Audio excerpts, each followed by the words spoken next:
Hello, everyone, and welcome to our first webinar for the critical care, the Respiratory Critical Care Fellowship. Today, we have very special webinar. I'm Professor Amr El-Husseini. I'm the president of the World Institute of Critical Care and Emergency Medicine. Our first speaker today is Professor Pedro Leme from Brazil. Is going to talk about the ARDS recent guidelines. Then Professor Mazen Kherallah is going to give us a fantastic presentation about individualized mechanical ventilator settings in ARDS. Our great moderators today is Dr. Khalid Maghrabi from Saudi Arabia and Professor Hanaa Algendy from Egypt. And our host and organizer is Dr. Abdelrahman Aboshady, who is assistant professor in Manufacturing University in Egypt, who is going to moderate the session with Dr. Khalid and Dr. Hanaa. Just in a few minutes, I'm going to give you some heads up about our new Respiratory Critical Care Fellowship program that's going to start early 2026. It's a wholly online, one-year flagship program, structured as 3 modules, 16 weeks each. Every week, you will have lectures, journal club, MCQs, and clinical case scenarios. It's accredited by the American Association of Continuing Critical Education for 96 credit hours. Our first aim is to recognize our deficiencies and to work on our strength. And we are aiming to let you to master the mechanical vent and the respiratory critical care field because this field is very, very important because it deals with one of the most complex and life-threatening diseases. In this fellowship, we elect not to teach you in one-way education. We try to be very limited in lectures and reading, and we are trying to let you engage it and have more discussion, demonstration, and also adopt the new guidelines and information to your clinical practice to improve your learning curve and also to improve your retention rate. Again, 3 modules, 16 weeks each, wholly online program, and it's mainly based on dialogue, not a monologue. So every week, at the beginning of the week, you will have new materials, scientific materials, and high-quality educational contents released at 8 a.m. GMT, and all of our fellows has to submit their tasks and assignments before the end of each week. All the activities and assignments are monitored in a smart platform with a weekly quantitative and qualitative evaluation, not only based on the score, but on the engagement and the learning curve. So we are going to open the fellowship for application in a couple of days, and please keep this promo code with you, early 15. So the first 15 candidates will receive 15% discount. This promo code is going to expire in about 10 days. Again, I'm going to leave now and let Dr. Abdelrahman Aboshady to lead this fantastic webinar with the speaker and the moderator. But I just want to leave you with one more thing is all the activities, all the educational events that we are doing, we are aiming to improve our patients' outcome because the knowledge itself has no value except we put it in practice. And the great aim of education is not the knowledge, but the action. And thank you. Thank you, Dr. Amr, and good day, everyone, and welcome to our first webinar of Respiratory Critical Care Fellowship, organized by the World Institute of Critical Care and Emergency Medicine. This is Abdelrahman Aboshady, lecturer of Critical Care Medicine, Manufacturing University, Egypt, and one of the organizing and scientific committee of the fellowship. And this webinar is the first one of multiple webinars that will be organized, inshallah, in the following weeks and months by our fellowship. And today's webinar will start with a very difficult problem, which is ARDS patient. And today we have two speakers, Dr. Mazen Kherallah from USA and Dr. Pedro Leme from Brazil. And they will give us a heavy meal in this hard topic. So prepare your coffee and be ready to participate in our interactive sessions. We have a lot of polls, so you can engage with us to enjoy learning in this difficult topic. And now please join me in welcoming our moderators, Dr. Khalid Maghrabi from Saudi Arabia and Dr. Hanaa Algendy from Egypt. Dr. Hanaa is a professor of anesthesia and critical care in the Faculty of Medicine in Shams University, and she is the director of the surgical ICU in Shams University. And now I will give the mic to Dr. Hanaa to start the webinar. Please go ahead, Dr. Hanaa.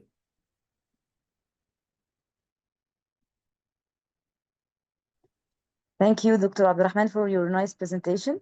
I am grateful to be with you in this scientific tutorial regarding ARDS. And it's my honor to introduce one of the distinguished speakers in mechanical ventilation, Dr. Pedro Leme Silva, PhD, Associate Professor of Physiology and Institute of Biophysics, Carlos Chagos Fellow, Federal University of Rio de Janeiro, and Chief of the Laboratory of Pulmonary Investigation. And he will talk about the ARDS guidelines focusing on mechanical ventilation. Please, Dr. Pedro.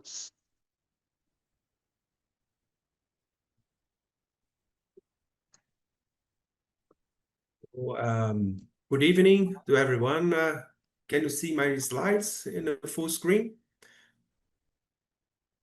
Yes, Dr. Yes? Pedro. Okay, Yes. good. So it's a great pleasure to be here to work with the World Institute of Critical Care and Emergency Medicine. It's a great pleasure to be here and honored by the invitation. So my name is Pedro Leme Silva. I'm Associate Professor at the Federal University of Rio de Janeiro, Brazil. I'm actually the Chief of the Laboratory of Pulmonary Investigation, and we are going to talk a little bit about the ATS and the European Society of Intensive Care guidelines about ARDS, which are very recent publications, focus mainly on invasive mechanical ventilation. So I prepared an agenda that we can talk a little bit. It's the recommendations published by the European Society of Critical Intensive Care Medicine, the guidelines, the update guidelines about ARDS and mechanical ventilation published by the American Thoracic Society. And then we are going to talk a little bit about the ARDS definition, the global proposal of ARDS definition, and talk a little bit about racial and ethnic minority participants in ARDS randomized clinical trials. So in order to introduce our first topic, these are the main publications that we are talking a little bit about the European Society of Intensive Care Medicine guidelines on ARDS and the update on the management of ARDS published by the American Thoracic Society. So when we construct a table comparing the European and American documents, we can see that, for example, for the low tidal volume titrated for 6 ml per kilogram per predicted body weight, both of these documents recommend has a lung protection. There is no doubt about the efficacy and the decrease in mortality since the paper published by New England in 2000. The recommendation about high versus low PEEP. Both of them, the European document recommend with so low certainty for moderate and severe ARDS, while the American document suggests high PEEP compared to low PEEP in a conditional recommendation with so low and moderate certainty. So, and if you look for the recruitment maneuvers, for example, like prolonged recruitment maneuvers, both of the documents, European and American document, they are against the use of prolonged recruitment maneuver in moderate to severe ARDS with a strong toward moderate certainty. Mainly these against this not recommendation for prolonged recruitment maneuver was guided by two main trials published in 2020, 2021 which was the ARDS trial and the Kherallah trial. The ARDS trial was conducted here in Brazil, and the Kherallah trial was conducted in Australia. So both of them showed to us a bad outcome after the implementation of this prolonged recruitment maneuvers. Going further in the comparison of these both documents, the European and American documents, we can see the prone position has a recommendation for moderate and severe ARDS. Since the publication of Papazian from the French group, they showed a reduced mortality in severe and moderate ARDS, and we can see the effects of prone position mainly during the pandemic. During the pandemic, for example, here in Brazil, a lot of people that were only talking about prone position actually performed the prone position, and they were able to see the main effect in oxygenation, but also in the decrease in the mortality rate. So prone position, which was a rescue therapy, now is actually adjunctive therapy. It should be remembered and recalled during the early ARDS. So we are going to talk about a little bit the high flow nasal oxygenation in the next slides, but I would like to focus in the neuromuscular blockers because there is a disagreement between these two documents. The European document, they suggest the neuromuscular blocker in the early severe ARDS has an adjunctive therapy, while the American document, they put the neuromuscular blockers has a conditional recommendation in early severe ARDS. So talk a little bit of these neuromuscular blockers. There was a recent publications by the group of Caroline Calfee, which did a secondary analysis of the ROSE study. They evaluated whether the early administration of neuromuscular blocker on mortality may change according to the baseline physiological and biological markers of acute lung injury, mainly the respiratory system elastance, which is the inverse of the respiratory system compliance, the ventilatory ratio, which is a ratio between the predicted and the actual CO2 levels, and the respiratory system driving pressure. Here we can see that the neuromuscular blockers was more beneficial to patients with stiff lungs. This showed to us that depending on the respiratory mechanics of these patients, the neuromuscular blocker can really improve survival in these patients. For example, they use the unity elastance, respiratory system elastance, but normalized by body weight, centiliter water divided by ml divided by kilogram, which is a very not usual unit to be used at the bedside. But if you think about a patient with 70 kilograms, this would represent a respiratory system compliance lower or equal than 35 ml per kilogram, which is a low compliance. So this study showing to us if you have patients with stiff lungs, rigid lungs, you benefit more for neuromuscular blocker in the early phase. I would say the first, second, or third day after the ICU admissions.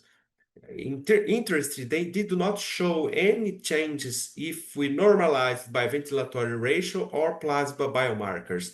These plasma biomarkers we can call IL-6, the receptor of TNF-alpha, among others. So there is no change for the plasma biomarkers and ventilatory ratio. So going back to that table, comparing the European and American documents, we can go now deep in the HFNO, the high flow nasal oxygen, which is a type of non-invasive ventilation, which gets a lot of popular use, at least here in Brazil. People now know how to manage the HFNO, mainly because of the pandemic. Yeah. But the European document, they recommend has an initial strategy in acute respiratory failure to try to avoid invasive ventilation. But the American document did not discuss about the HFNO. The ATS document only focused on invasive intervention. So talking about HFNO, the most recent trial is one trial conducted here in Brazil by the BRICnet authors, which is called the Renovate Randomized Clinical Trial. It was published on JAMA this year. And these are the PICO categories of this paper. So the inclusion criteria was adults with higher than 18 years old in acute respiratory failure. And the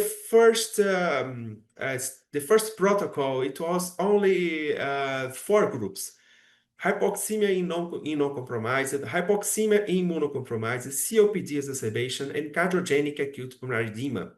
And then this study was idealized. It was thinking in 2008, 2019, and then we all know that happened the COVID-19 pandemic, and then they created a new group, the hypoxemia due to COVID-19. So actually, there were 5 subgroups in this study. The intervention was the use of HFNO, and the comparison was the non-invasive ventilation, mainly guided by facial mask. And the outcome was, the primary outcome was endotracheal intubation or death within the 7 days. And they did a non-inferiority analysis, which was defined by a posterior probability of 0.992 or greater for an odds ratio less than 1.55. So it's worth it to talk a little bit about the parameters that were adjusted in this study. The HFNO was adjusted for 30 liters per minute in COPD patients and 45 liters per minute in the other subgroups. The maximum flow used was 60 liters per minute. The FiO2 of 50% or more to achieve a pulse oximetry of 88 to 92 in COPD and 92 to 98 in the other subgroups.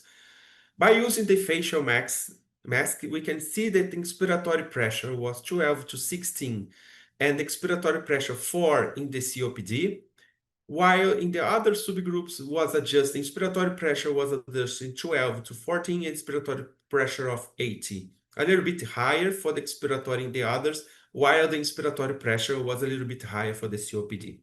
So this adjustment was done according to the tolerance of the patients and the size of clinical improvement. In order to be very simple, it was a reduction in respiratory rate higher or equal to 25 breaths per minute. And the FiO2 was titrated similar to HFNO. So looking at the subgroups here, there is a column of, we call a forest plot, which is the HFNO better and the non-invasive better. If we do a frequency analysis that we are used to do with statistical softwares and regular statistical softwares, we cannot see any benefits comparing HFNO with non-invasive ventilation.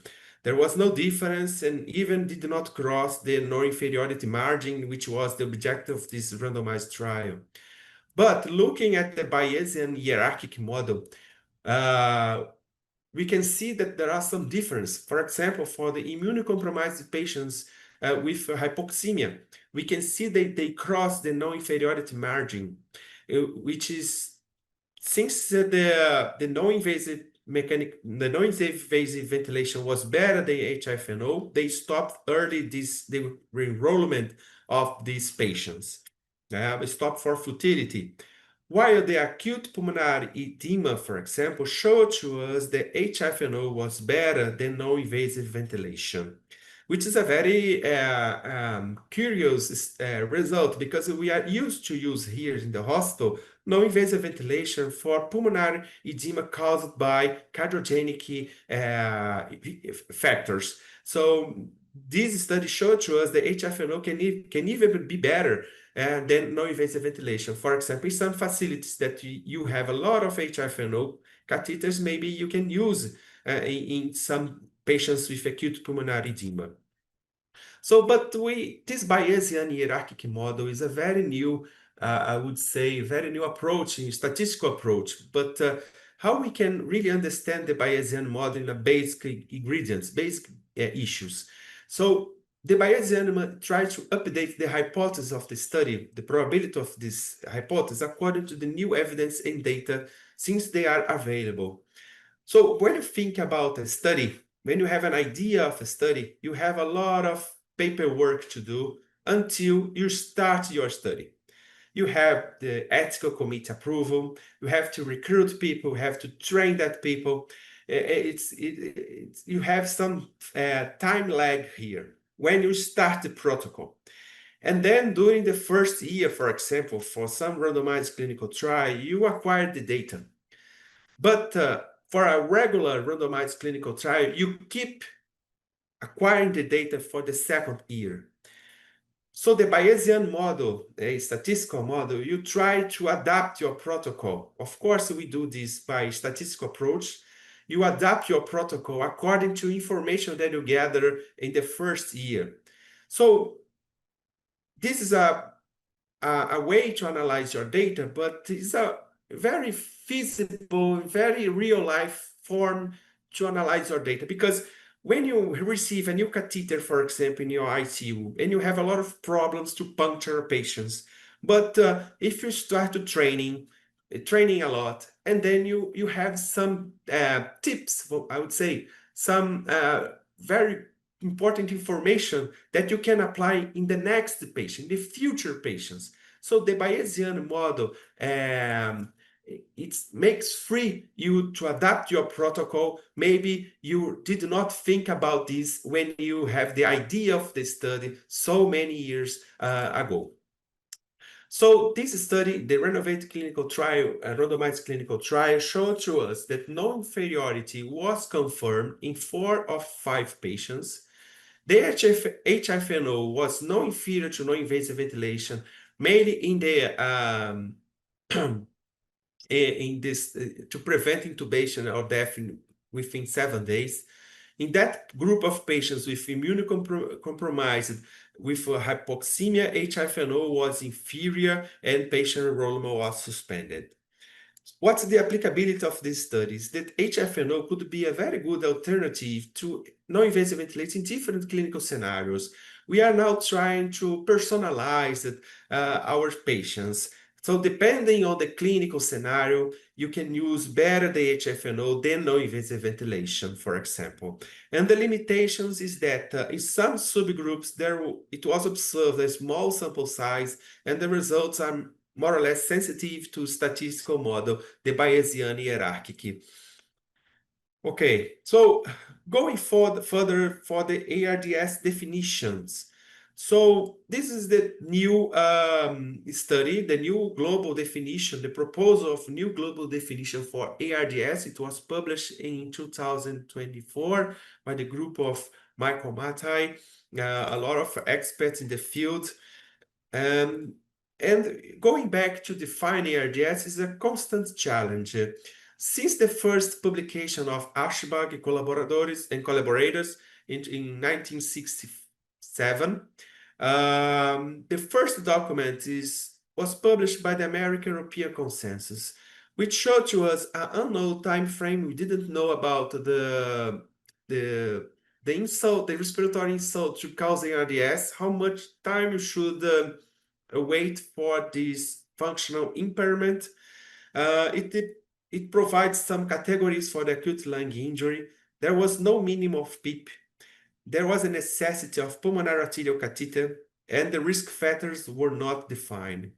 And then in 2012, by the Berlin definition, now we have a time frame, which is 7 days. 7 days after the first insult, if you see some respiratory dysfunction, maybe you are dealing with an ARDS patient. The acute lung injury term was removed. It defined the severity. It also showed to us a minimum of PEEP, defined chest radiography, and the risk factors were also defined. And then a lot of definition by the Berlin committee. And then in 2016, there was a very important publication done in Africa, which was called the Kigali modifications. And the Kigali modification showed to us that the world is more complex and has low research facilities that maybe it's very difficult to apply the Berlin definition criteria into these low-income countries or low-income facilities. So they use the SF ratio, which is a pulse oximetry divided by the fraction of respiratory oxygen. It did not use the minimum of PEEP and use the chest radiography or the lung ultrasound, as in the context of POCUS, in order to use a very short device, a very small device that you can put in your pocket, and then it try to see some changes in the lung ultrasound, also guided by very very good definition in the vertical gradient of the thorax. And then the global definition tried to embrace the Berlin definition and the Kigali modification, which showed to us the limitation of Berlin definition. So in low research settings, the use of HFNO, because it got so much popular during the pandemic, and now the studies are showing some at least non-inferiority compared to non-invasive ventilation, and the use of lung ultrasound and the SF ratio, with some limitation that you should be aware of the use of SF ratio. So the Berlin definition was not replaced. This is important to show. This is only the category of intubated ARDS is the same as published in 2012 by the Berlin Committee. But now we have one more category, which is the no-intubated ARDS, which is a patients in the HFNO with a flow adjusted of 30 liters per minute, or even in no-invasive ventilation using a PEEP of 5 centimeters of water. So in a research limiting setting, you can use the SF ratio if it is lower than 315. Maybe you can be aware of you are dealing with ARDS patients, but you should be take care, because if you have a pulse oximetry higher than 97, you reduce a lot the accuracy of the SF ratio in order to categorize a patients with ARDS. So a lot of attention was given to pulse oximetry. But we know from previous studies shown to us a bias issue related to this pulse oximetry, mainly in Black patients. For example, this paper was published in New England 2020, which showed to us a racial bias in the pulse oximetry measurements. They showed to us that maybe the occult hypoxia can occur in Black patients compared to white patients. So here we can see the arterial oxygen saturation gathered by the blood gas machine. And then here in the x-axis, the pulse oximetry, the oxygen saturation on pulse oximetry. And if you look, for example, for this 91% of pulse oximetry oxygenation, you believe that you are dealing with a saturation of 91%. But actually, at the gasometry, at the blood gas machine, you have an arterial oxygenation saturation of 87, mainly in Black patients compared to white patients. So what this study is telling us is that you are thinking that you have a good oximetry at the pulse oximetry, but actually the patient has an occult hypoxia that are not acknowledged in the ICU. So this study has up to now more than 1,000 citations, which is a condition that we did not discuss in the last 10 or 15 years ago. And it raised a question about racial and ethnic minority patients in clinical trials. For example, this study published in Intensive Care Medicine in 2023, Papuzzi and collaborators showed to us a secondary analysis of 8 ARDS network trials and 1 PETAL network trial between 2000 and 2019 in order to assess the representation and outcomes of patients belonging to ethnic and racial minority over time. Here we can see that the participation, the representation of these minority patients, they did not change over time. Since the ARMA trial until the ROSE trial, at least you have 30% of Black people, or Hispanic, or other race. It was constant through the time. But if you look for each trial, the ARMA trial, alveolar trial, and mainly the FAC trial, we can see that depending on the therapy, you can have a different outcome in these patients. So the FAC trial showed to us, after a post-hoc analysis, showed to us that Black patients died more in a liberal fluid regimen. This was not discussed or addressed in the FAC trial. But then with a post-hoc analysis, after 10 years, the publication of the FAC trial, the authors did a post-hoc analysis, showed to us this outcome, which is a very important outcome. If you know this in advance, you can really be more conservative in your fluid regimen in the Black patients.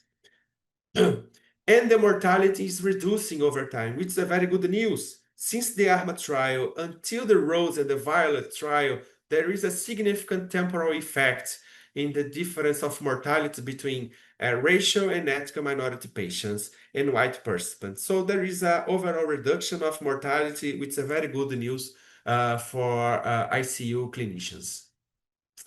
So this study showed to us the representation of ethnic is similar or minority is similar over time. The difference in mortality rates have improved, and how we can minimize the heterogeneity by grouping ethnic and racial groups into categories and standardize the presentation of results for racial groups. This is a very important question, and I know people here, for example, in Brazil, that are doing some retrospective studies showing to us the minority heterogeneity and try to categorize this patient and see the outcomes only in this minority group.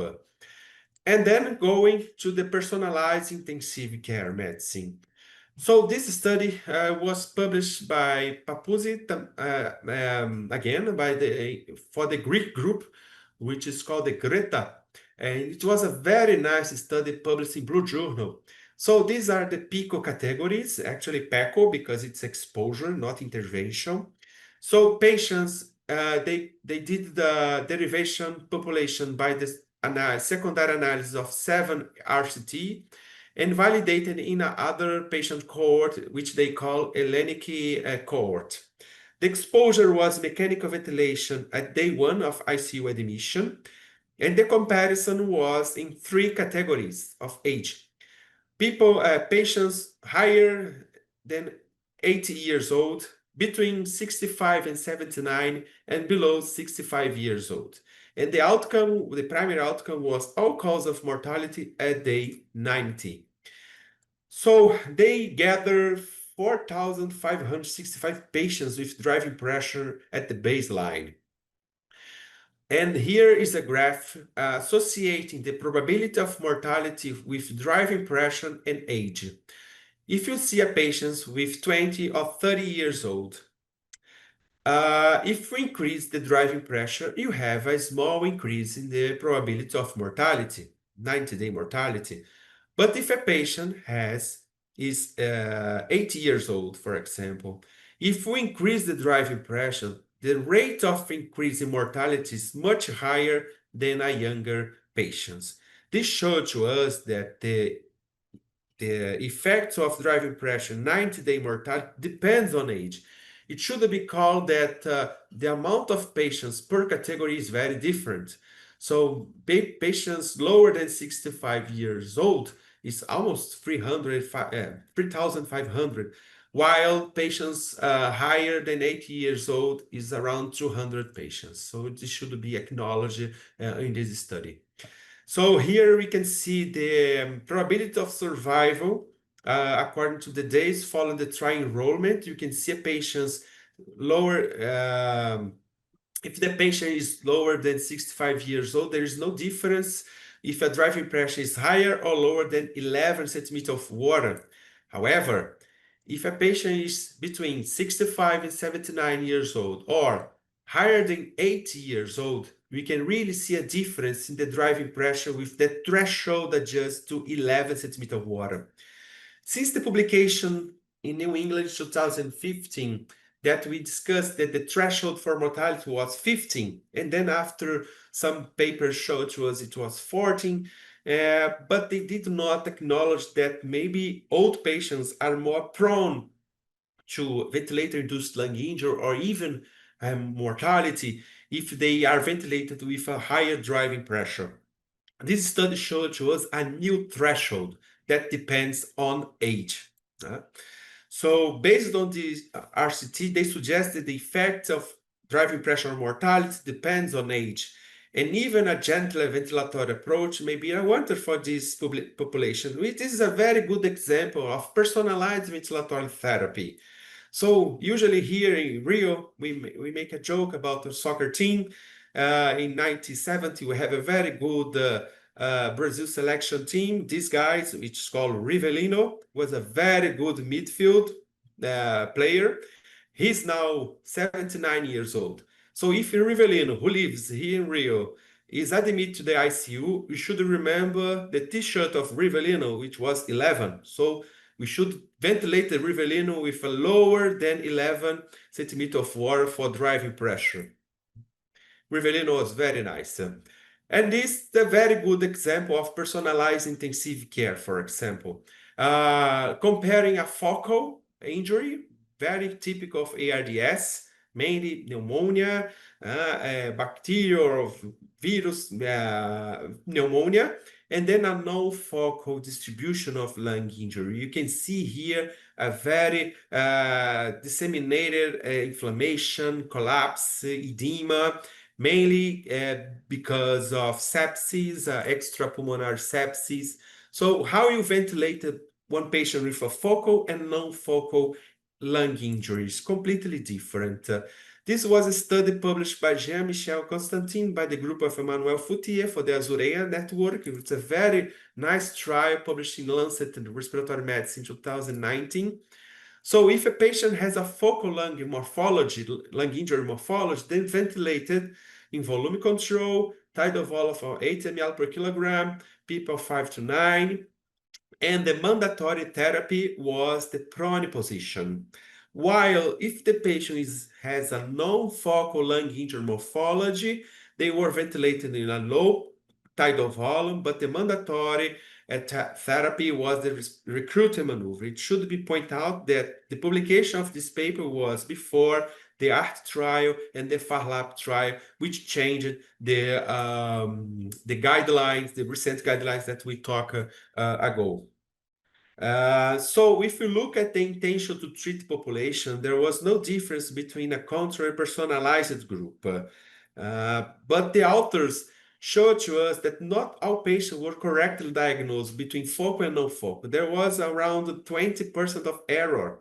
And the ventilatory strategy, if you recognize in an erroneous way on focal and non-focal, for sure you are prone to ventilate in a wrong way as well. So if you look here, the personalized group, if you see the green line, compare with the dashed green line. The constant green line is the patients correctly classified, has focal and ventilated accordingly. However, if a patient has a different, has a non-focal, he has a focal misclassified and ventilated, for example, with a recruitment maneuver in a focal injury, the survival decreased a lot in these patients. Similar behavior was observed in the non-focal. So if you have a wrong classification, you ventilated wrongly, probably you have a very low survival in these patients. So if you look all of the patients that were ventilated by the protocol, which is called per protocol population, you have an effect when you compare personalized group with a control group. So the take-home message for this lecture is that the ATS and the European Society guidelines, they agree on prone position and the veno-venous ECMO, but say no to recruit maneuver. And they disagree on the use of neuromuscular blockers. The European recommend the neuromuscular blocker in the early ARDS, but the ATS did not mention or suggest with low certainty. The new definition is more sensitive and less specific. This means that you are prone to recognize a lot of patients with ARDS, but maybe they are not ARDS patients. So it's more inclusive, but maybe it can increase the type 1 error. The minority representation is stable. They are around 30% across different trials since the years of 2000. And the mortality rate is better in RCT or in ARDS, which is a very good news. And the personalized mechanical ventilation, which has a lot of reviews about narrative reviews. Now we have good examples. For example, the use of mechanical properties like respiratory system elastance, age, and lung injury morphology are very good example how to personalize mechanical ventilation according to the baseline data from your patients. So this is a picture from our group. This is my email for anyone who wants to contact me. Please feel free to ask questions, share studies. I'm happy to collaborate with the World Institute of Critical Care Medicine. This is a picture from our group here in Brazil. I would like to thank you very much, the organizer.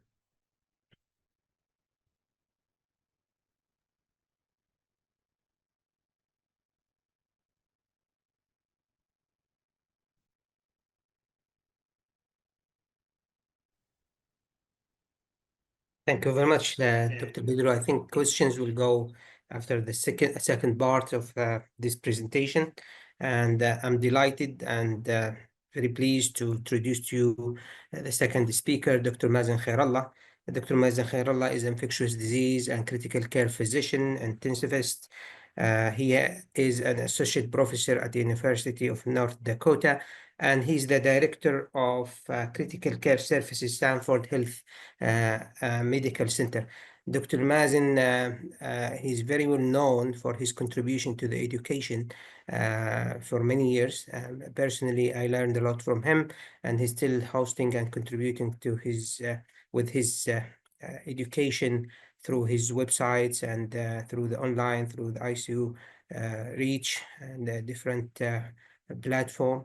We're pleased for him to talk today about personalized ARDS, and I think personalizing care of our patients who are very heterogeneous will be an art of critical care application.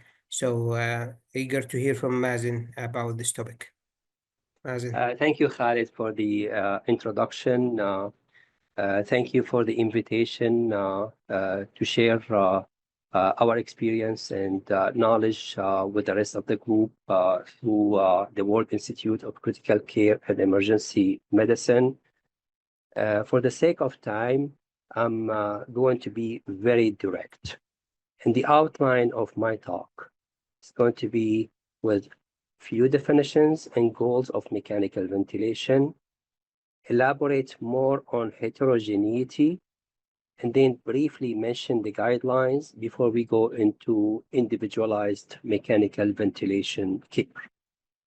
And if I want to define ARDS, I would say it is a syndrome, not a disease.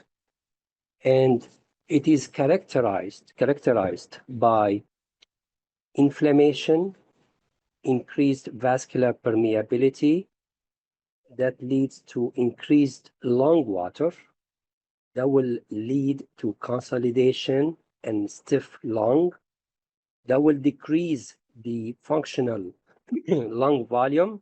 That's why we call it baby lung. And of course, it's going to impair gas exchanges. And thank you, Pedro, for the showing that the definitions have changed and there are challenges. And that is actually because of the heterogeneity of the disease. So let's start with this poll. Please scan the barcode and answer the question.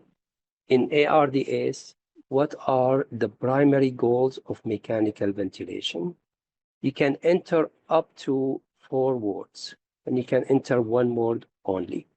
So scan it on your phone and contribute to this poll, please. So you need to type your response.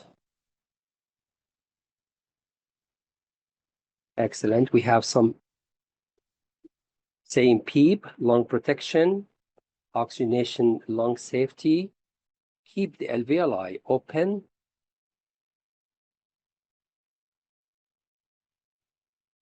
address hypoxia, low tidal volume, and rest the lung. I'm going to move forward and state that it is really important to understand the difference between stress and strain. Stress is the pressure applied on the area, and that is going to result into strain, which is deformation. This is how individuals are going to accommodate to a stress. On the ventilator, stress is transpulmonary pressure, and strain is the change of volume and the shape of the alveoli. And you can see that clearly here. On the left, you will see a huge strain compared to minimal strain on the right side. You can see the change in the diameter of the alveoli on the left side compared to the right side. And goals of mechanical ventilation can actually be now broadened into not only protecting the lungs, preventing iatrogenic injury, decreasing ventilator-induced lung injury, but also protecting the diaphragm. And we need to make sure that the diaphragm is not going to be injured because of our mechanical ventilation. It is also aimed to preserve hemodynamics. You want to make sure that the venous return is not decreased and causing hypotension. And also, your ventilator settings are not affecting the right heart and causing right heart failure. Of course, you're aiming to improve gas exchanges, and you want to minimize the effects of hypoxemia and hypoxia on the tissue. At the same time, you want to prevent oxygen toxicity, and they put a question mark about that because there are conflicting literature in that regard. And the last thing is you need to relieve the excessive workload of breathing that will lead to self-induced lung injury, or what we call SILI, and at the same time, diaphragmatic injury that needs to be minimized. I can summarize the protection of the lungs, diaphragm, and right heart on this slide, and you can detail more on every single item within this slide. The next poll question: what is the most common phrase in any ARDS talk? Please scan the barcode if you did not already. This is question number 2. And let's see what is the most common phrase in any ARDS talk. And already Pedro mentioned multiple words. It is heterogeneous. We need more RCTs. Follow the guidelines. And there is no right or wrong answer, by the way. Or it depends.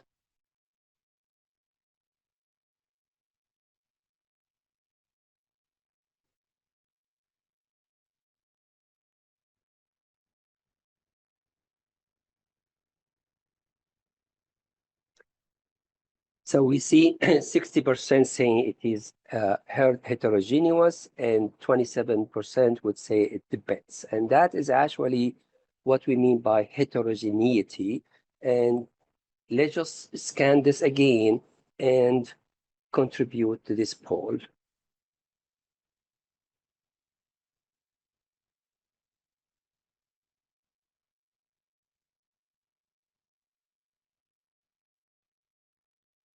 start putting the answers, please. It's going to be similar to the first one.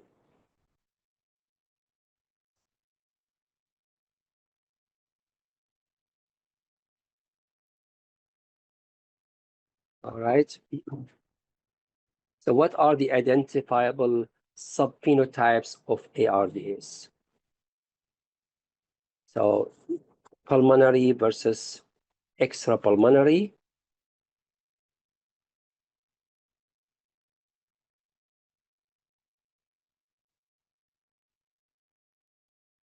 All right. So I don't see that we're getting the answers we need. So let's go through them.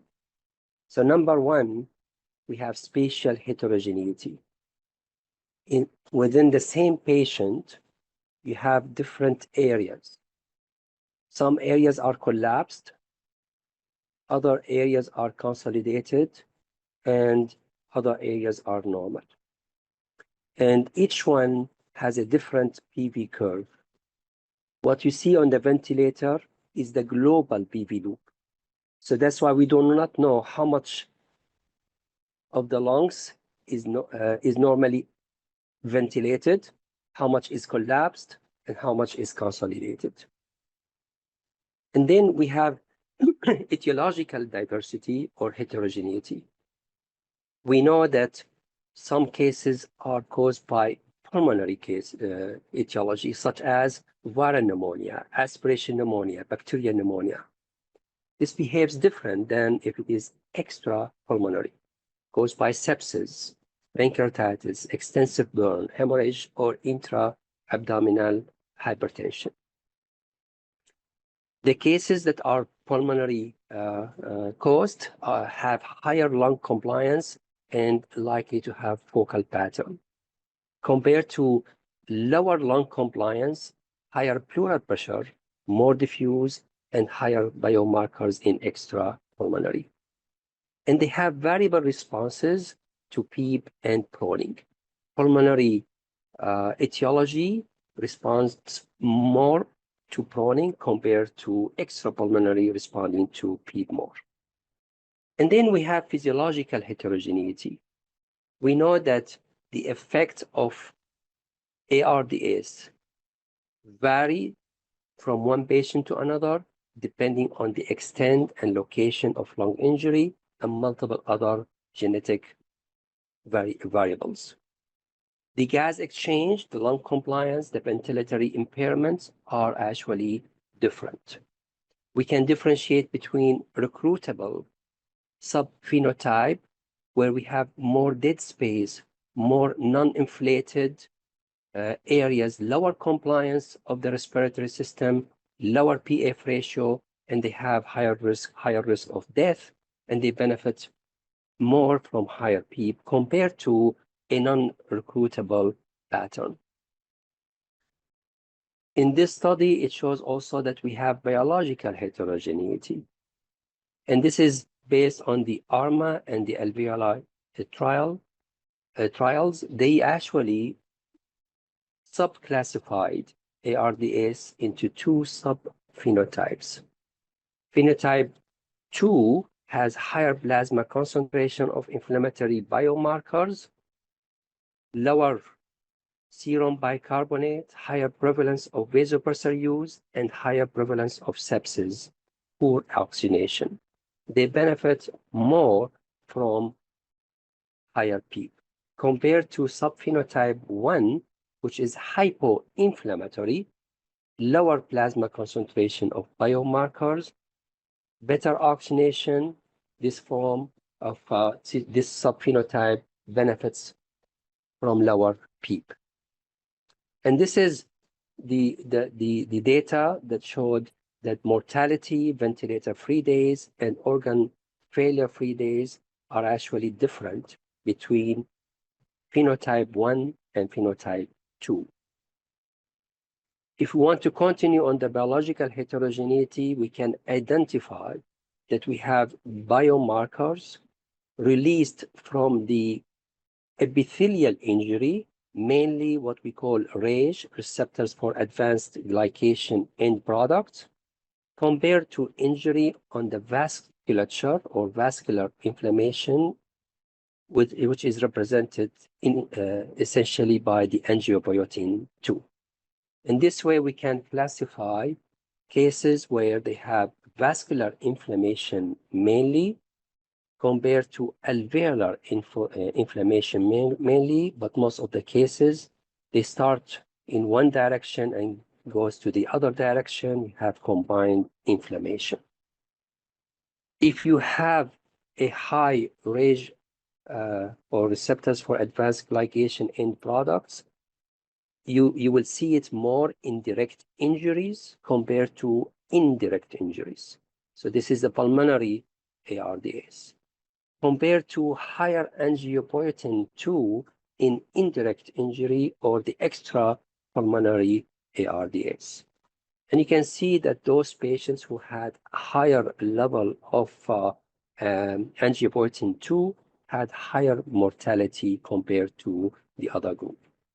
And as per the previous presentation, you see the difference between diffuse ARDS and focal ARDS.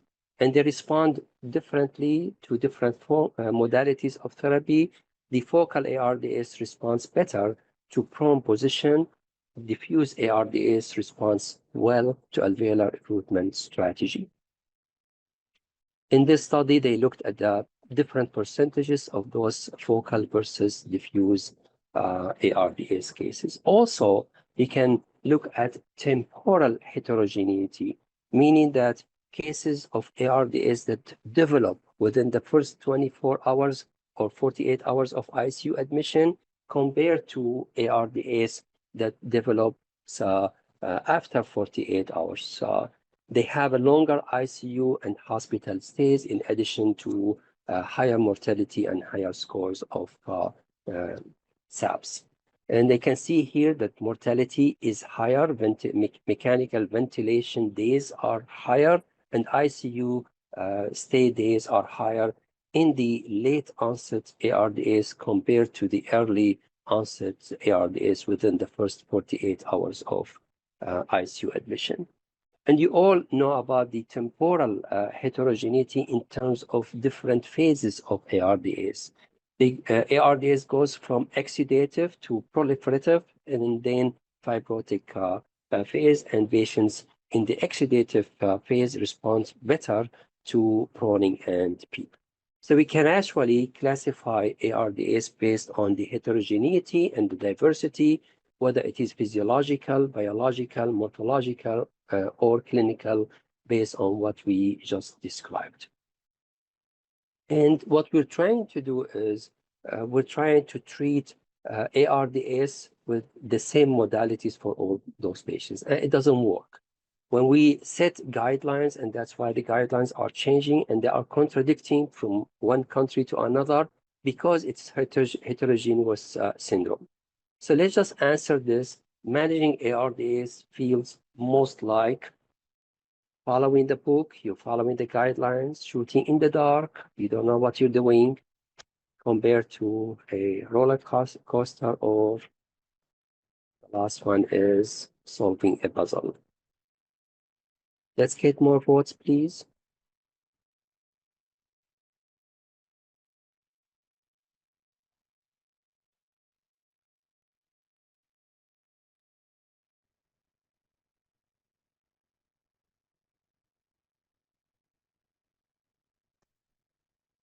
I'm not seeing contributions, so let me move forward. So many clinical trials that treated patients with ARDS as unified group have failed. Different results with same modalities of treatment, same modality of treatment. We get different results depending on the population that we're treating. And from the start of the most cited study in the critical care literature, the ARMA trial that showed decreased mortality from 40% down to 31% if we just use lower tidal volume and lower pressure. And then we learned that the driving pressure is actually important. And initially, we wanted to keep that driving pressure below 15. And we defined protective lung strategy as number one, tidal volume should be 4 to 6 ml per kg of ideal body weight. Number two, we need to avoid a high plateau pressure and keeping the plateau pressure less than 30. Number three, we need to shoot for lower driving pressure, and the lower driving pressure, the better mortality. Initially, it was defined to be at 15, and now we're shooting for lower range of driving pressure, and you will see the different studies next. And the last thing is we need to use appropriate PEEP for the patient. And this is actually a very nice study summarizing the different modalities based on the severity of ARDS and where do we use each of these modalities. But I want actually to call your attention that the difficulty is actually we're dealing with dual pump system. We have the ventilator for one side. So when we set our ventilator settings, we need to avoid the ventilator-induced lung injury. But at the same time, the patient is breathing on the other side. And he's actually driving the air in with his intrathoracic pressure.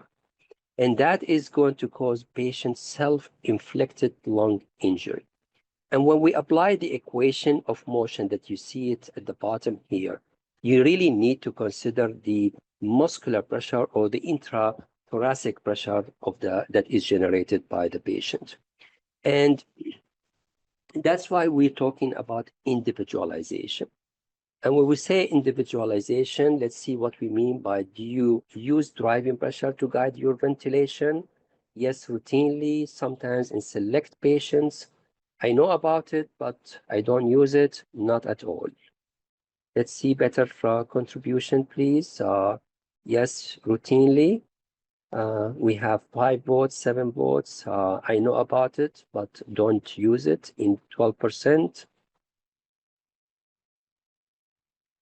Sometimes in select patients, we have 20 votes, 21 votes.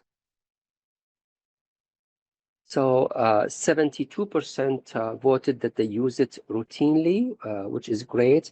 But let me actually present the equation of motion to you this way. I removed the dynamic part of the equation. So what I have on the left side is the pressure. And we really need to include the pleural pressure in the formula. That's why I subtracted the normal pleural pressure from the plateau pressure. And then we have the PEEP in the system. So I subtracted these two pressures from, of course, the pleural pressure could be negative or positive, depending on the case. Minus PEEP will equal tidal volume divided by the compliance.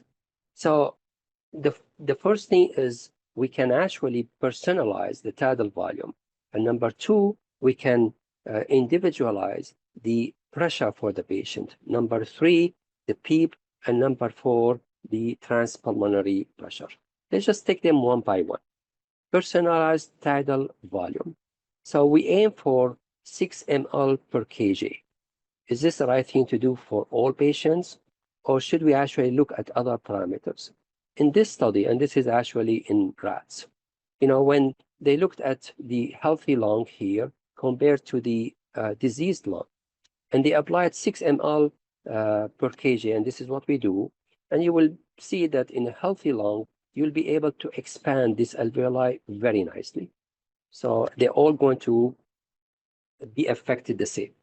However, if you take this part here, where you're including different parts of the lungs, and you apply 6 ml per kg, you're going to affect the alveoli in a different way. You're going to expand those healthy alveoli.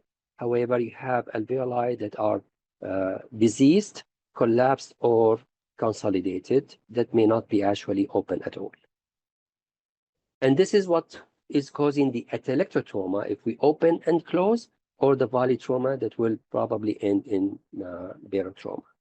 And in this nice study that was done in rat, it showed that what we see on the ventilator at the macro level may not actually be the same at the alveolar level. And you can see here comparing APRV to CMV, where we're using larger tidal volume in APRV than what we see at the macro level. compared to CMV. However, at the micro level, at the alveolar level, what we see is the same tidal volume.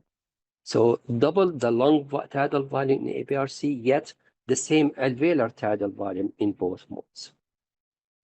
So actually, the tidal volume that we set on the ventilator reflects the total lung size based on the predicted body weight.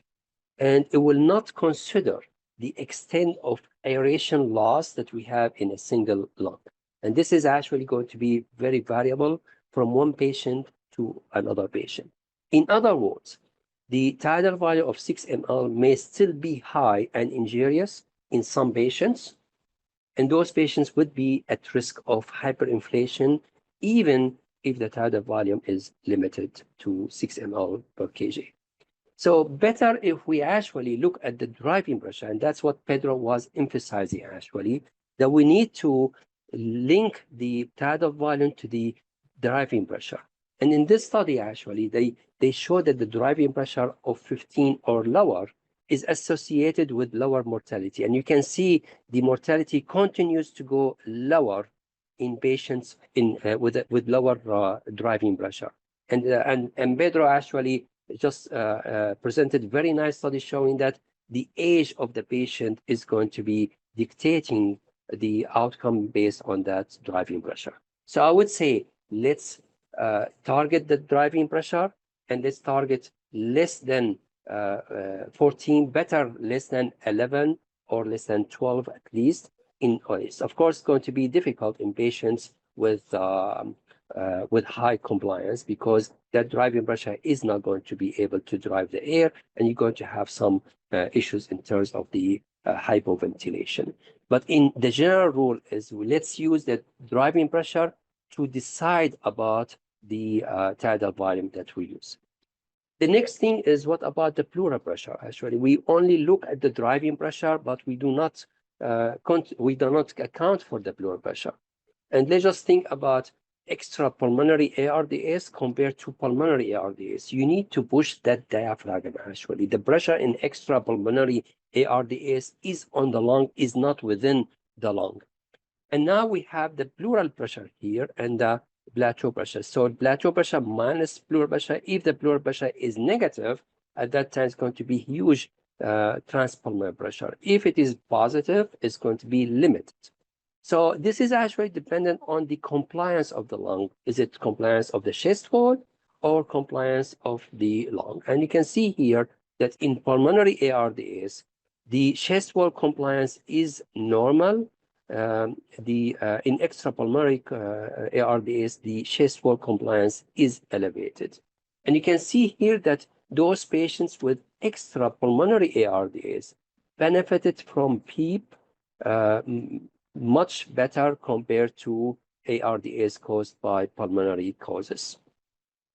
And to explain this more, let's take a look on the transpulmonary. What do you mean by transpulmonary pressure? Is the difference between the airway pressure or the alveolar pressure minus the pleural pressure.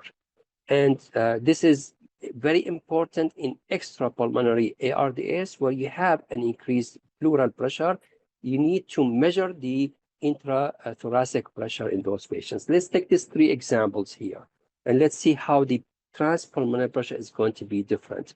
If I have alveolar pressure that you see on the ventilator of 30 centimeter in the first case here, and you have a pleural pressure of 0, your transpulmonary pressure is 30.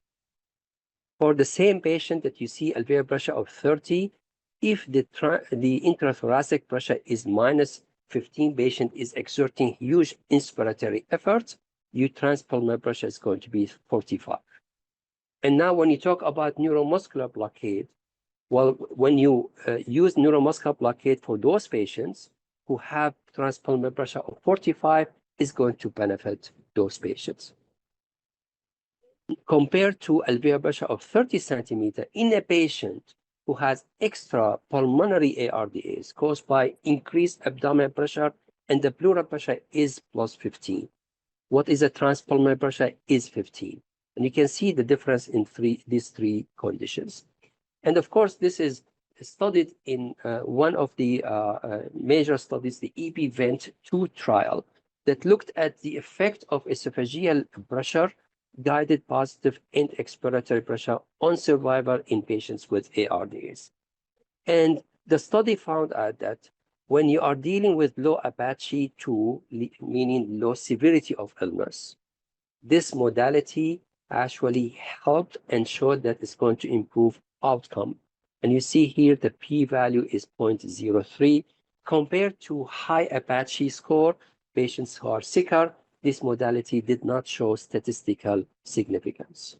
But in any way, if you target transpulmonary pressure in all patients around 0, plus minus 2, at that time you would see that there is actually improved mortality in those patients where you're keeping the transpulmonary pressure 0 to 2.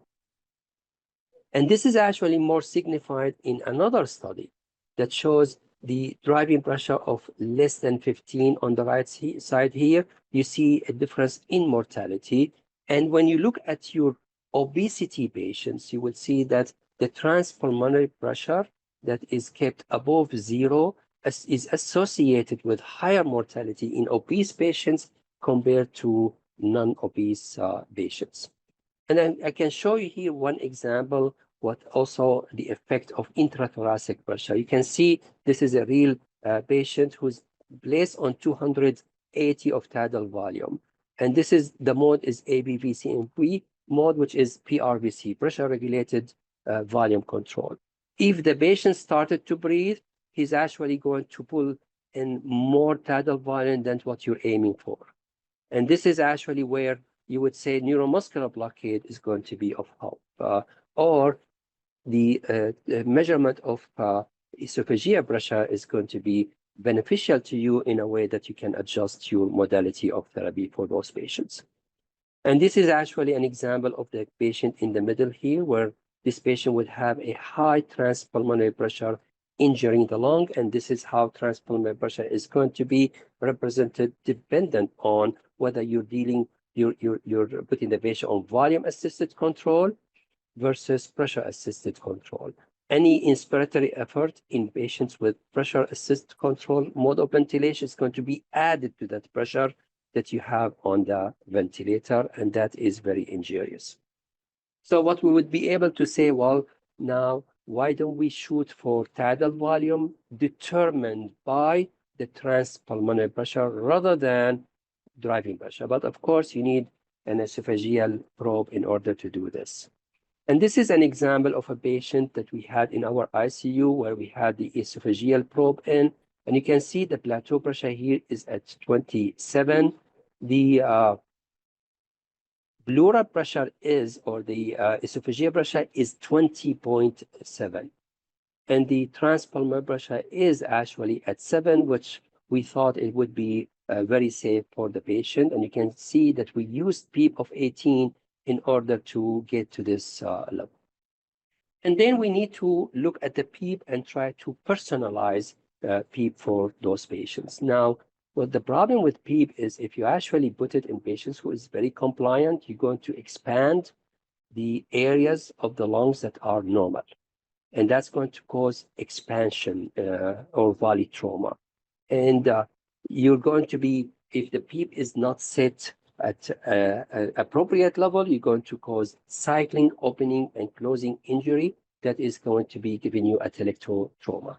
Now, multiple studies have actually looked at whether we should use low versus high, and you know that those individual studies did not actually show results that are going to favor one modality compared to other, except in certain population. And when they put all those studies together in a meta-analysis, they found out that PEEP, higher PEEP, without recruitment maneuver, as presented by the previous talk, is actually associated with probably better mortality at rate of 99%.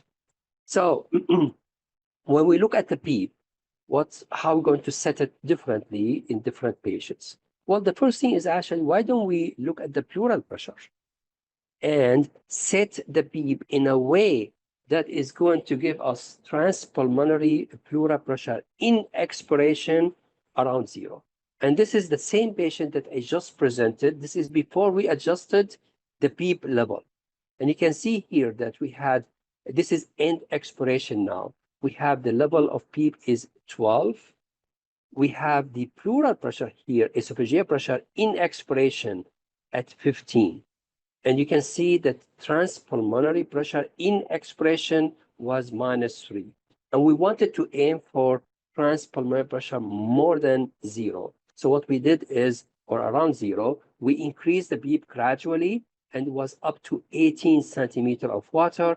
And at that time, we got a beep of 18 here, esophageal pressure of 17, and the transpulmonary pressure during expiration is 1.6. So that's the first individualization of beep. The second thing is actually how the beep is going to affect your compliance. You want the adequate beep. You want to recruit the lung, but you do not want to cause over distension of the normal alveoli. So the beep level that is desired is the beep level at which both over distension and atelectasis are minimized. And in this study, the subphenotypes that looked at I just presented this study, but this is only the alveoli cohort only. The previous slide was about both the ARMA and the alveoli, and you can see the different effect and different outcome of low versus high beep in phenotype 1 compared to phenotype 2. So the beep can actually be good if you're going to recruit the lung, but at the same time, you do not cause over distension, which is not good for the patient. How can we differentiate this? How can we decide what is the beep level that is not going to cause over distension? So with the current way we're practicing, there's no way I would know if the beep is going to cause more distension in certain areas of the alveoli compared to recruitment.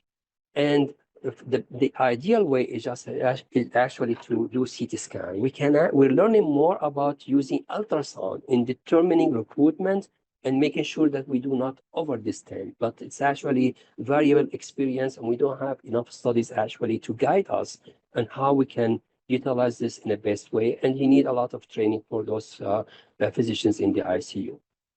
And there's something that has been described. It is nice. We do not do it routinely unless you have a special type of ventilator, which is the EIT, electrical impedance tomography. And what we mean by that, actually, you have 2 electrodes and you just give a current. And that current is actually going to be impeded dependent on how much air do you have. You know that air does not transmit electricity. So if we have a overexpanded areas in the lungs, is going to impede the transmission of electricity, and then you can actually get a visual representation of the lungs based on how much does the lung impedes this electrical activity. There are multiple. I'm not going to detail much actually in how we do this, but you can see that there are 16 versus 32 electrodes, and current is going to be given by 2 electrodes. It's going to be received by the remaining electrodes, and then it rotates around. And this is how you get the image. And you can see here is actually put in the mid-chest area, and then you get computed tomographic axial image of the thorax. This is with 32 electrode belts. And then you look at the functional image reconstructed. Now, white means air, and black means no impedance at all. So here, actually, if you see white, it's not good. Actually, in the next one, it looks better. You have two different color coding. The Drager ventilator company uses this color coding: black for no impedance change, blue for intermediate, and that's what you need to see, and then white for the strongest impedance range change, meaning that there's too much air here. It could be a different coding rate for the highest relative impedance. This is air, green is medium, and blue is lowest relative impedance. And we say relative because it's actually compared to a control images when it's taken initially. And you can see it actually dynamically.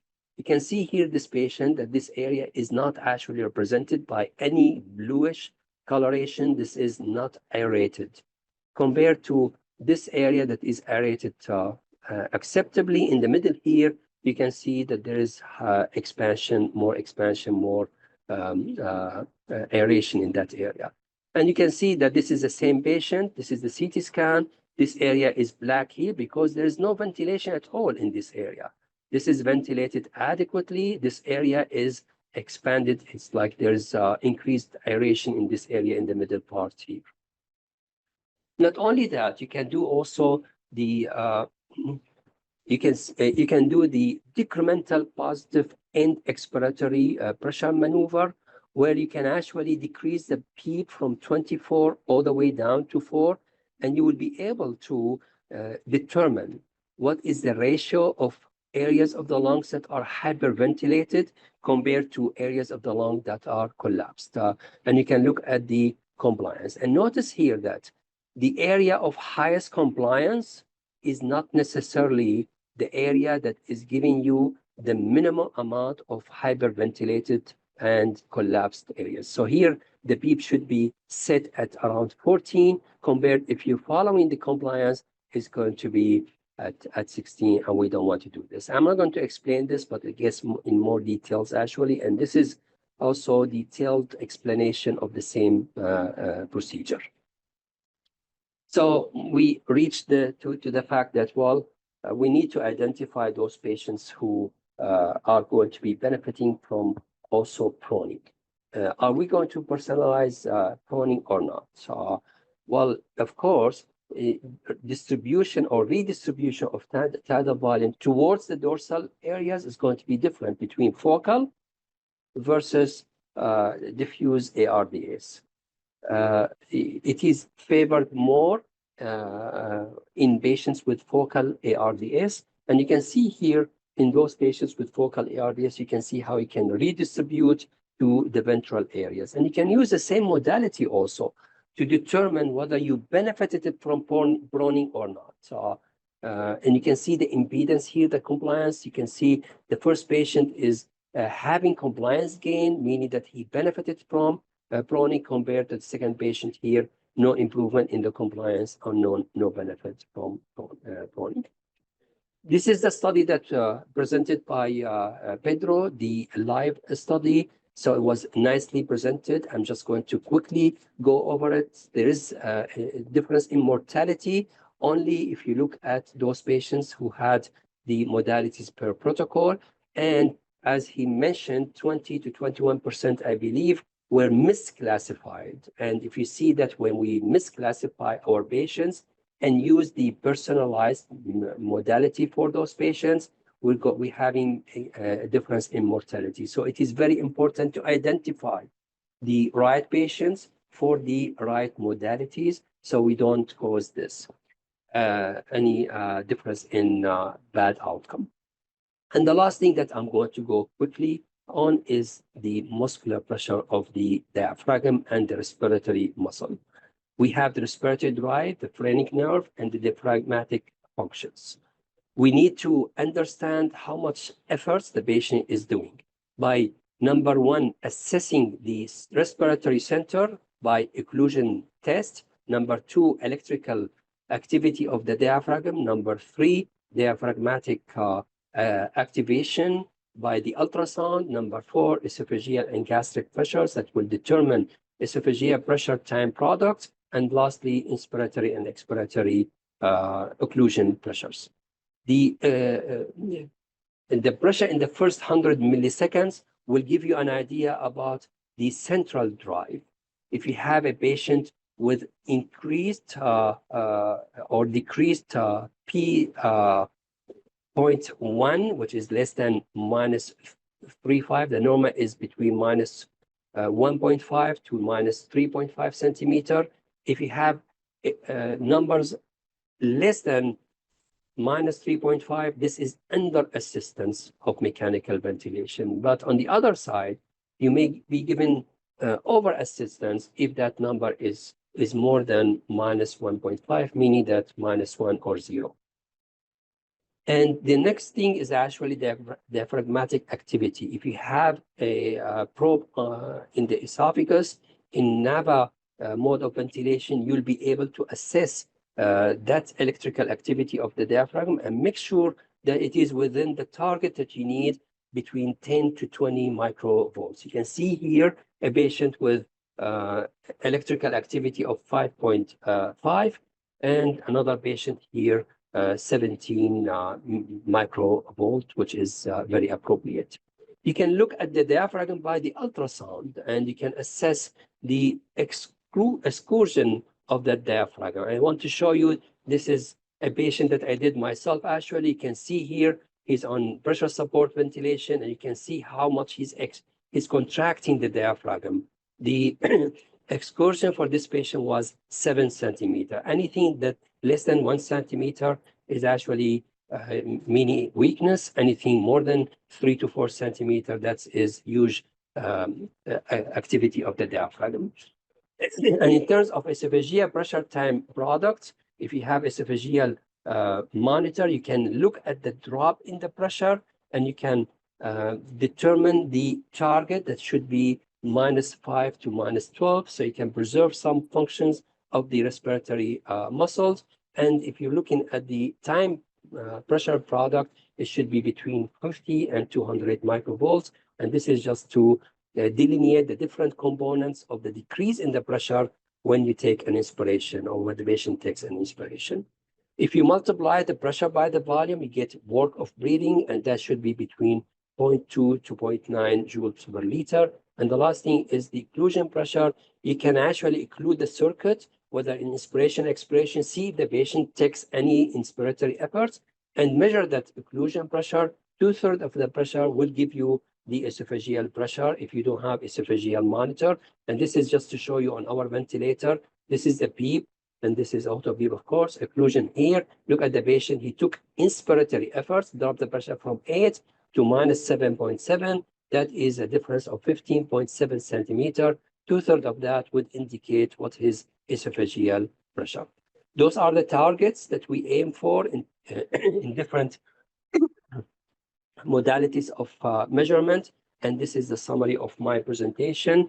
I tried to cut it shorter because of the time constraint. I know that we've been here for an hour and a half, but you can review the different modalities here. Of course, driving pressure is less than 14 in all cases, and this is taken from one study. Now we're aiming actually the idea is the lower the driving pressure, the better the outcome. I aim for lower than 12 centimeters at least, if possible. Tidal volume can actually be a bit higher than 6 in only cases of lower recruitability, in cases with PF more than 150, in patients with focal lung morphology. You can accept between 6 and 8, otherwise it has to be 6 or less. PEEP, I would actually use higher PEEP in higher recruitability, in PF ratio of less than 150, in non-focal ARDS, and in hyperinflammatory ARDS, but better guided by different modality like the EIT or measuring mechanics. And proning would be more beneficial in recruitability, in high recruitability patients, in patients with PF ratio less than 150, and in patients with focal lung morphology. Let's end with this poll. Do you believe ARDS subphenotypes should guide ventilation strategies? Yes, focal versus diffuse. Yes, hyperinflammatory versus hypoinflammatory. Maybe in future trials, not practical in real time. And with this, I would end my presentation and giving it over to the organizers.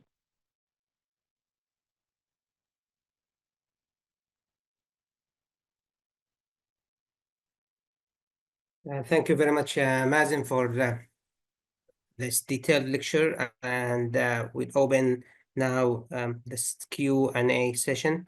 There are a few questions posted in the web, and I leave the floor for Dr. Hanaa to start. Thank you, Dr. Khalid. Question regarding Professor Dr. Pedro regarding the high flow nasal cannula. According to Renovate trial in 2024, the promising effect of high flow nasal cannula in patients with cardiogenic pulmonary edema might be due to we are using mainly the continuous positive pressure airway pressure, not the BiPAP in those patients. Hanaa, could you repeat a little, please, Yeah. the In question? patient, sorry, Dr. Mazen. Sorry, Dr. Pedro. In patients with cardiogenic pulmonary edema and Renovate trial, we found that the patient had a good response to high flow nasal cannula more than the non-invasive positive pressure ventilation using CPAP or BiPAP. But would be that might be the reason why high flow nasal cannula performed better because we used CPAP, not BiPAP in non-invasive ventilation. Yeah. When you compare the HFNO with, for example, BiPAP, you can achieve lower airway pressure when you compare the high flow nasal with BiPAP or even CPAP. But maybe the mechanisms of that improvement in this acute cardiogenic pulmonary edema is the tolerance that the patients can stay in the HFNO compare with the CPAP and BiPAP. If the patient can perform more time in the HFNO, even if a lower pressure, of course, it depends on the pulmonary edema caused by the cardiogenic factor. But if the patient can stay longer, maybe the benefits of adjunctive therapies like diuretics and cardiotonic pressors, maybe they are working together with a tolerance with this small increase in the airway pressure. HFNO can reach around 5 centimeters of water, but if implemented for a longer period, maybe the improvement relies on that period of time. Thank you. Another question from the audience regarding the ECMO in mild to moderate ARDS patients, but with right ventricular failure. Should we consider ECMO as early as possible in this group of patients? I mean, VA ECMO. VA ECMO Okay, but it's for me or for Dr. Mazen? Or both? Both? Go ahead, Pedro. Yeah, okay, good. So according to the guidelines, venous ECMO, it should be implemented for severe ARDS, a very low PF ratio. But the decision should be fast. It should not prolong the decision. So if the patient has a right ventricular dysfunction, maybe we should try other approach like prone position, for example, if the PF ratio is around 150 millimeters of mercury. So I would try to adjust the prone position and then see the response of this prone position, because we can use the prone position, observe the response of the patient to prone position, then think a little bit about venous ECMO. If the patient is not improving by increasing PEEP level, not improving by prone position, of course, we have to deal with venous ECMO. Maybe it's the next therapy, but depends on the PF ratio of this patient. Okay. Thank you. Regarding the ARDS patients, to stratify and to classify those patients on invasive mechanical ventilation, it's better to use the oxygen index or oxygen saturation index better than the SF ratio. Yes, the oxygen saturation index, they consider this index, the oxygen saturation index and the oxygen index, they consider the mean airway pressure in the formula. And under mechanical ventilation is a very important variable, the mean airway pressure. But for diagnosis reason, for diagnosis purpose, there is no at least I don't know any study that strictly compare the oxygenation saturation index with the PF or SF ratio. So maybe for a diagnosis purpose, maybe we can think in a more simple way to use PF or SF ratio. So they are still proposed as the new global definition for ARDS. But under mechanical ventilation, oxygen saturation index is very interesting because it computes the mean airway pressure. But it will not affect the outcome of the patients regarding we use the oxygen index or oxygen saturation or the SF ratio. No, There's no I study mean, that yeah, confirms that yet. yeah, no study confirmed it. Yeah. Yes. Okay. Last question. Sorry, Dr. Pedro That's from the no audience. problem. Regarding the factors that determine the driving pressure values in older patients. What the factor, only age Yeah. or another factors This is in geriatric this age group? yeah, was a very interested by the Greek group. Yeah. Mm. And because if you think about the patients going to the ICU, usually they are older patients. And the study published in New England, which was one of the first to show to us the driving pressure was very important. It has a mixed population. Yeah, but this study published in Blue Journal showed to us that the effect of driving pressure may depend on age. Maybe what the author discussed is that you have a fragile lung structure, and maybe Yes. this fragile lung structure are more prone to overdistension. Going to the physiological basic, we have some kind of emphysema-like lung. It's not an emphysema, but we lose some elastic fibers. They are more prone to villi. And So this maybe, like senile lung, yeah. yes, Yeah. maybe they're more prone to overdistension. And maybe this study showed to us that we should be more gentle when we adjust the PEEP levels, the airway pressure. Of course, that we always want the threshold. What's the threshold? New threshold? No, but he's just showing to us that maybe you should use lower levels of driving pressure and even PEEP level as well. Now, so maybe this was one of the first study, but maybe new studies are coming to show to us the effects of other variables. Yeah. Thank you, Dr. Pedro, for your Okay. very informative presentation. Okay. Thank you you. very much. Great. Thank you. There are a few questions I will direct it to Dr. Mazen. One question from Indonesia, and the question: if you have a patient with ARDS and COPD, how would you manage such patient? Well, it's not going to change much the management. You would still provide the patient with protected lung strategy and proning if indicated. At the same time, patients with COPD would have beta agonist, and steroids would also be beneficial in both conditions. As presented by Pedro, steroids is actually recommended now. We use the protocol of dexamethasone 20 milligrams. The question in COPD whether you would use methylprednisolone, and that's what I would do. I would just like forgo the dexamethasone as we use in ARDS and use methylprednisolone in a dose of 50 milligrams twice or 3 times a day for the COPD exacerbation associated with ARDS. What do you think that lower PEEP would be more suitable for these patients? In terms of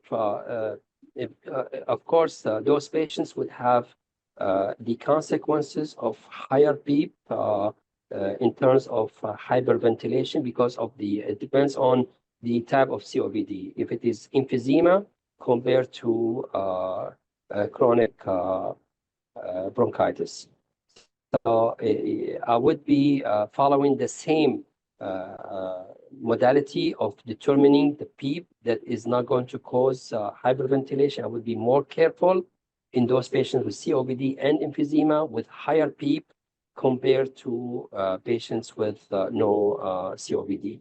So I would aim for lower PEEP unless it is showing you that is improving the oxygenation and not causing. If you have a modality to measure like what I mentioned with the EIT, that would be perfect application for it. You want to make sure that you're not hyperventilating or expanding the alveoli remarkably.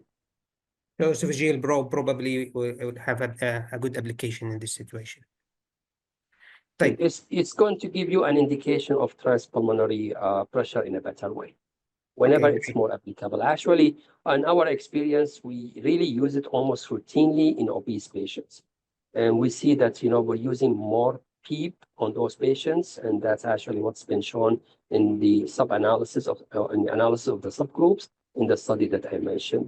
Obese patients benefit from better for management of the or measurement of the intrathoracic pressure, because you can determine how much PEEP you need to give them. Okay, a question that I think fell in an area of your interest from Dr. Ahmed Hijazi about what your thought about APRV in ARDS. Yeah, I'm actually a fan of using APRV.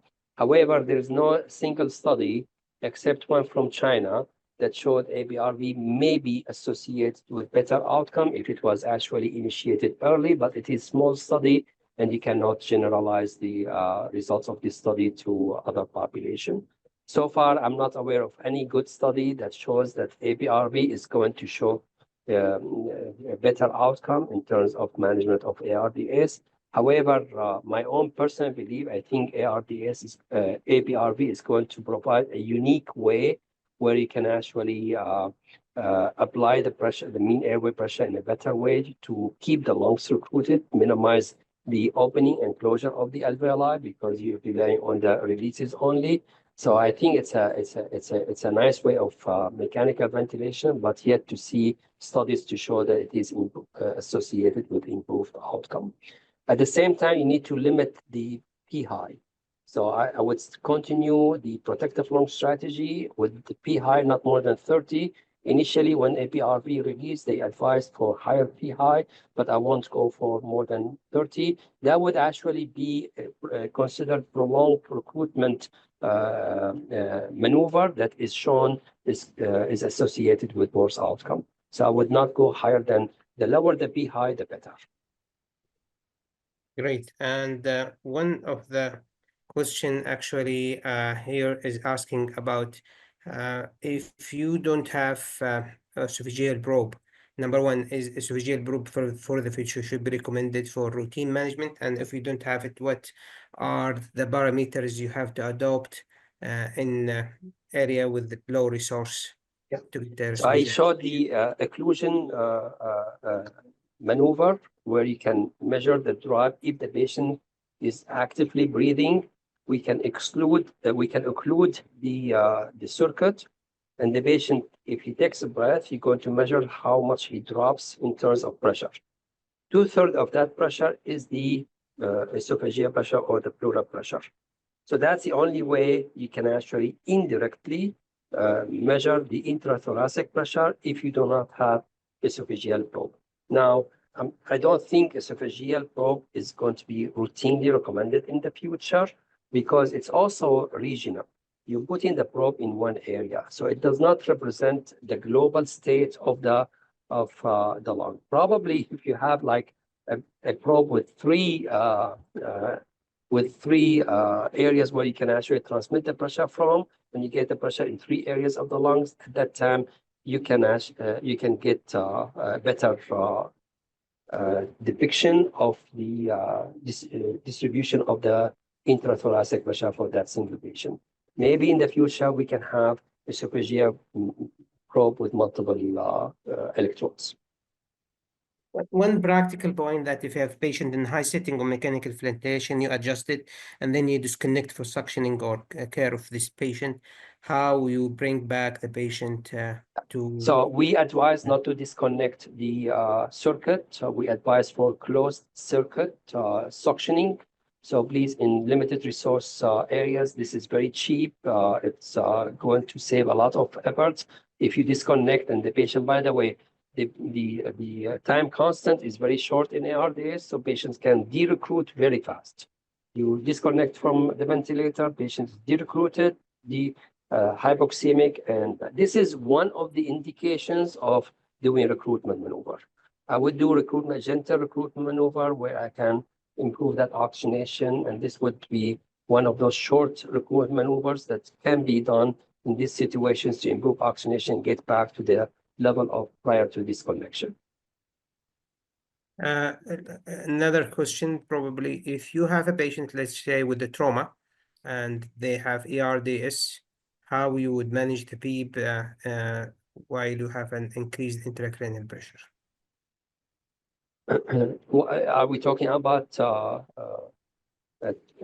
traumatic brain injury, or we're talking about trauma in general compared to traumatic brain injury? A patient with intracranial hypertension, and he has ARDS. How you would manage the PEEP? I would minimize the PEEP as much as possible because it's going to impede the venous return and it's going to increase the intracranial pressure. I would minimize the PEEP as much as possible, but at the same time, you need to keep recruitment of the lungs in a good way.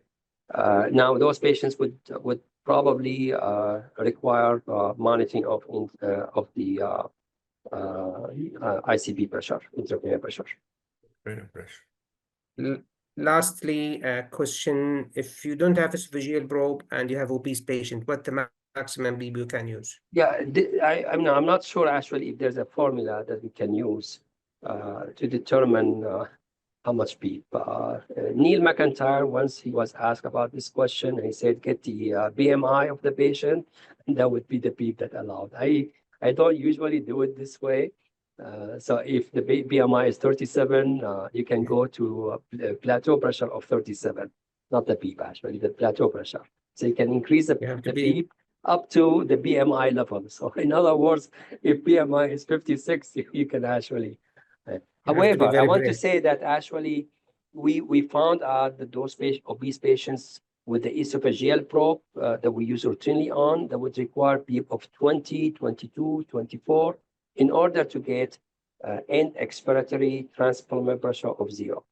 And now if you add what we recommend for driving pressure of 11 or less, you should not exceed 34, 36.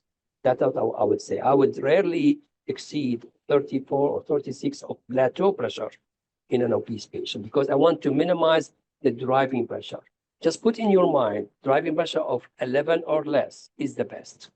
If there is actually, that's why I put that poll question actually. If there's one thing that we can actually get out of this webinar, aim for lower driving pressure.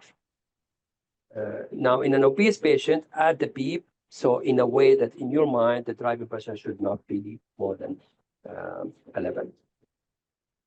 A question from me. Where is mechanical bar fit into personalization of ARDS management? Well, it's still in the preliminary phases, actually. We all adjust the ventilators differently from one patient to another. At the bedside, we're doing it.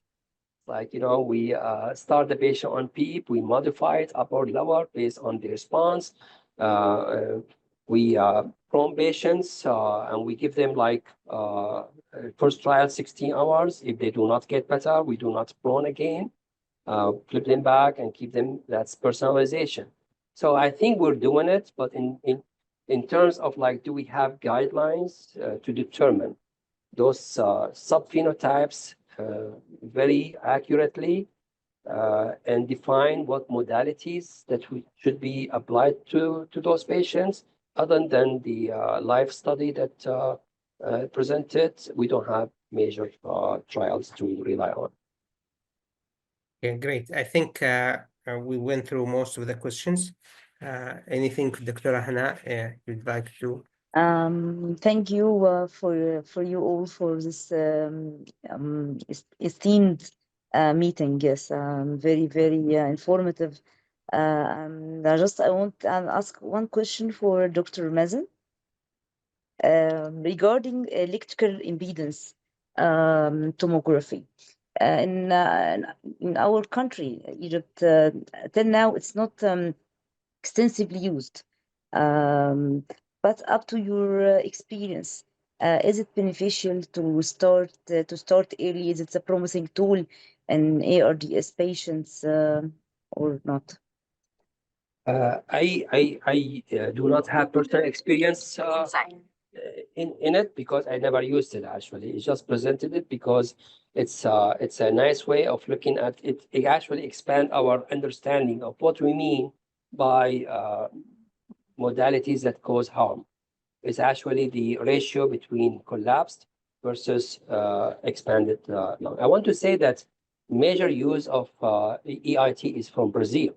It's been, I'm not sure if Pedro has, there's a couple of investigators actually looked into this extensively, and they are in Brazil. Pedro, do you have any comment on this? Yes, Brazil was dealing with EIT for at least, I would say, 15 years. The development was in São Paulo by the group of Marcelo, and they implemented and did a lot of collaborations with the industrial companies. For sure, it's a very expensive equipment to be used. Maybe it should be implemented in very restricted hospitals. I would say not to be used in all the facilities, but maybe some very expert in the fields to be used. I agree with Dr. Mazen. It's a very good equipment. I deal with pigs, so I ventilated pigs with EIT. And it's a very good way to measure not only ventilation, but also perfusion. So they are trying to implement the perfusion as well.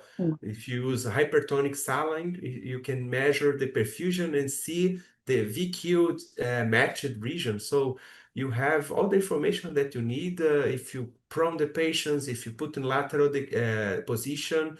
It's a very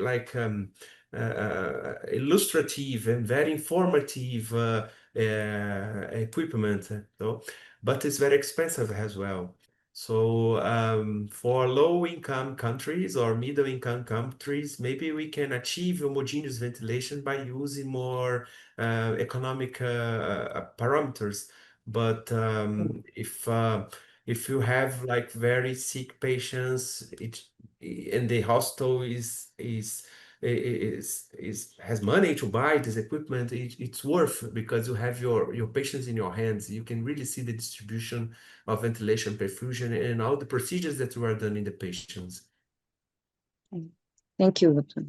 Okay. I think it's a very interesting topic, and question will not end, but I think we are approaching the second hour, and I would like to thank the speaker and hand the mic to Abdelrahman Aboshady.